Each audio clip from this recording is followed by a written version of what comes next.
It's a flood that Arvadans will never forget. Record-setting rainfall in September washes out bridges in our parks. It turns private property into swimming pools and roadways into waterfalls. The torrential downpour truly puts Arvada to the test. Did we pass? That's coming up on Arvada Insights.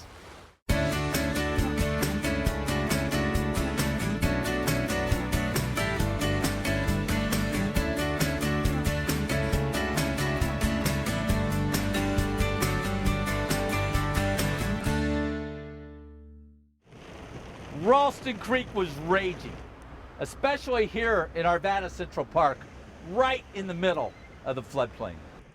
I'm Arvada Mayor Marc Williams. We were all watching the floodwaters rise, and especially in that role was Deputy City Manager Bill Ray, who was actually in charge of our emergency preparedness for that entire event. Thanks for what you did then and what you're doing for us now. Thank you, Mayor. Pleasure to be here. Bill, when we did this construction project and the floodplain and tore out a bunch of trees and rerouted all this, what did it mean for the citizens of Arvada? The most immediate impact was that more than 100 houses right here in this neighborhood were taken out of the floodplain and instead diverted to this place where that stormwater could safely be stored and eventually drained downstream. You know, Bill, it was kind of interesting. When we took out the trees and rerouted this, we all got a lot of criticism for taking down those trees. And I actually received emails from folks after the fact now saying, thank you.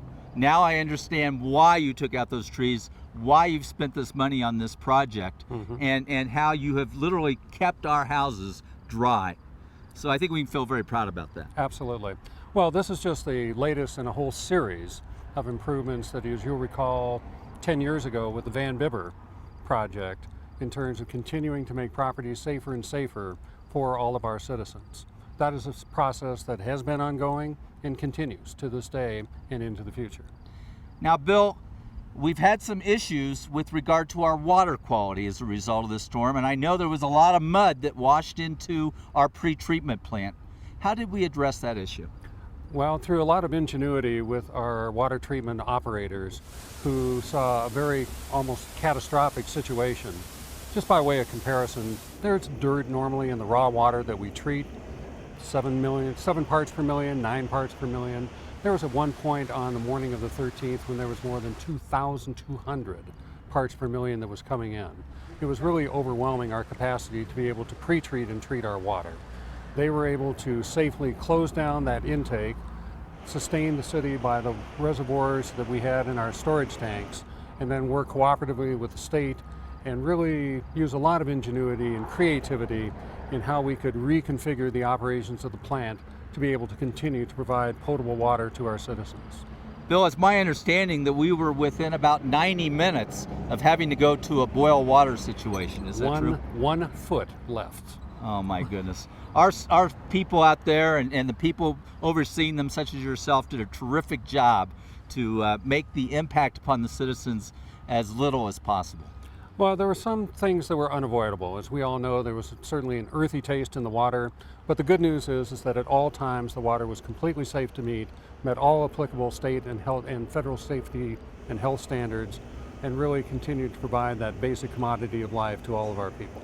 Bill, as you know, we have expended a lot of energy, time, and money in our pre-treatment facility and our other facilities in the city just for this kind of event.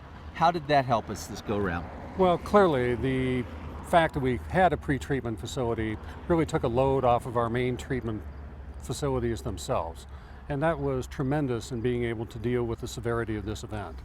In looking at our stormwater improvements, both the many minor improvements that we've had a chance to make over time, where a street that used to have a puddle or a storm drain that used to back up, the accumulation of all those improvements and the maintenance that we've had to continue to do to make sure that those operate in a safe condition, that they operate as intended, all collectively really made the magnitude of this event much less than it could have been otherwise. Even with those kind of improvements and all that planning, we still had a couple of street areas that were significant problems for us. Absolutely. Talk a little bit about 80th and Quaker.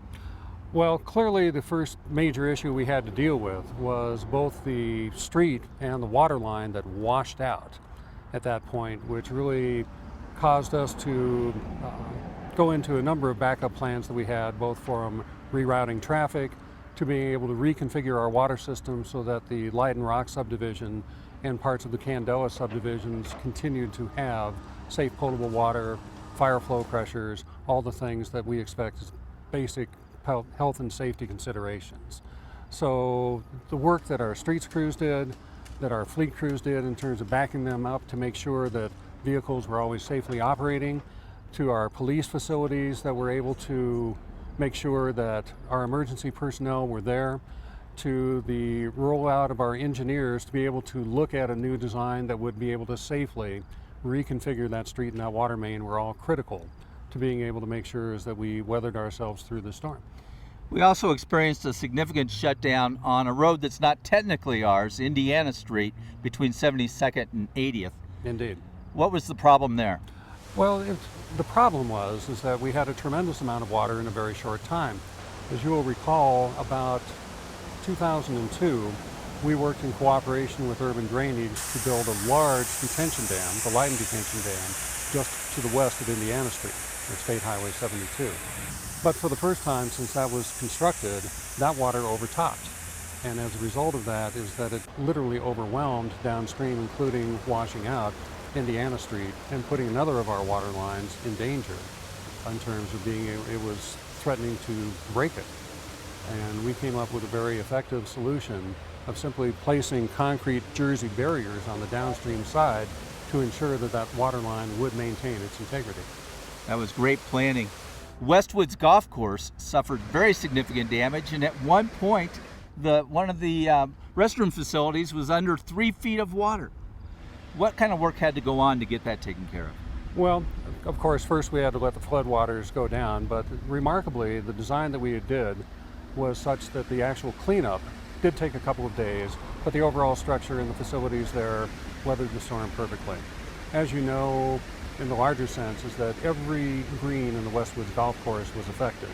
A lot of what used to be sand traps are now water hazards, but through a lot of work, and I understand that we've hauled some 25 tons of sand to be able to replace where appropriate, with the work of not only our paid staff, but a lot of our rangers, a lot of our other volunteers, a lot of people who really love the Westwoods golf course, is that course is playable and is in just amazing conditions, considering the stress that it had to go through when Ralston Creek was flooding at that level. Again, our advanced planning really paid off. Absolutely. You know, it's a sunny day today, and as we reflect back upon that very rainy event, what kind of grade would you give us on our report card? I would say that overall we did a great job operationally. I think as part of our debrief is that we look at better ways that we can continue to communicate the present status with our citizens, ways that we can better utilize social media such as Facebook and Twitter, making sure that our internal communications are the best that they can be, and really making sure that the next time is that we are placed in such a situation, and there's the eventuality of an emergency is always there, that we're able to respond even more efficiently, communicate even better, and make sure is that our citizenry stays informed. And that's part of the beauty of the city of Arvada. I think we did quite well, but we always strive to do just that much better. Absolutely. Bill, thank you for your involvement in this process and for what you do for the city of Arvada. Pleasure to serve, Mayor. Thank you so much. It's so very important for citizens to stay informed. To receive emergency notifications, register your cell phones at the web address on your screen. If you have questions about Arvada's floodplains, you can contact the city's engineering department at 720-898-7640. The city has a flood protection handbook with flood-proofing ideas and ways to clean up after a flood. You can access that online at arvada.org. During citywide emergencies, the community can visit arvada.org for related information. From there, you can also connect to the city's Facebook and Twitter pages for the fastest real-time updates about the evolving emergency. Together, we'll always be prepared. I'm Arvada Mayor Mark Williams. Thanks for watching Arvada Insights, and that's a wrap.